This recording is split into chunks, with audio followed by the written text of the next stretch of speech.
Okay, now that you've made your bubble diagrams and your fast sketches and you've gotten feedback on your fast sketches, now you're going to use your notebook and make a scale drawing of your Habitat for Humanity house. You should have a rough idea of what size your overall house is going to be from your fast sketch floor plans.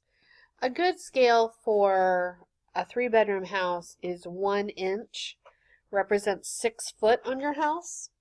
Count out the squares on your notebook, on your engineering notebook, and see if that's going to fit for your size. What that does is 1 inch is 4 squares in our notebooks, and so that means that each square would be 1.5 feet. You could also choose another scale, but you do need to write the scale on the side of your notebook. Then I've provided this floor plan checklist. One page is for the drawer, that's the person who's actually making the floor plan, and you're going to go through this entire checklist and make sure that you've got each one of these items done in your floor plan before you turn it in.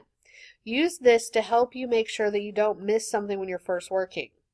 Once you get it done, you're going to sign it that you have in fact checked all these things.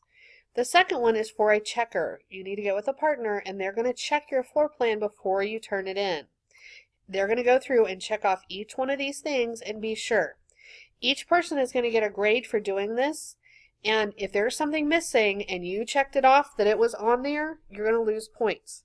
Whether you were the original drawer or you're the checker. If you checked it off saying it's there, it better be there. So I just want to go through this with you. First thing, correct number of bedrooms and bathrooms. We have that on our client survey. The kitchen contains the 3 main appliances. That would be refrigerator, sink, and stove. The kitchen triangle meets the requirements that we had when we talked about good elements of a floor plan. Double check with the sizes and the scale on your diagram and make sure that that works. Please write that out. Draw that triangle in on your hand paper. You can just pencil it in and write that kitchen triangle size on the side. You do need to make sure that you have a 5-foot turning radius in the kitchen. Utility room has the right things, bathrooms. Wall thicknesses. Make sure that you've allowed 6 inches for your exterior walls. Walls can add up a lot and you can end up losing 1 or even 2 foot across the size of your house. Exterior walls should be at least 6 inches and interior should be at least 4. Make sure you've put in at least general dimensions. Like a bedroom should say 11 by 13 or 10 by 9, whatever size you basically have it there.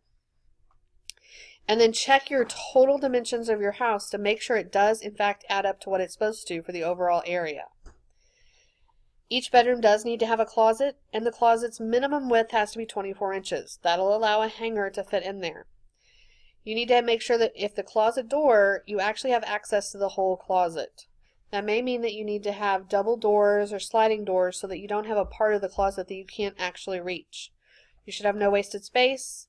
Hallways meet the requirements we had on our good elements of floor plans. Make sure that you don't have to go through one room for another. No garage, porches are allowed, and the rest of this. You do need to mark which side is north, as we saw on our site plans, and be sure that you did in fact mention here again what kind of architectural style you're doing with this house, and make sure it matches the requirements of that style. For instance, if you're doing a Southern Colonial, that's basically a rectangular floor plan with a porch on the front. If you're doing one of the Victorian styles, those have more options on them. Make sure that you're matching your floor plan to the style you're choosing.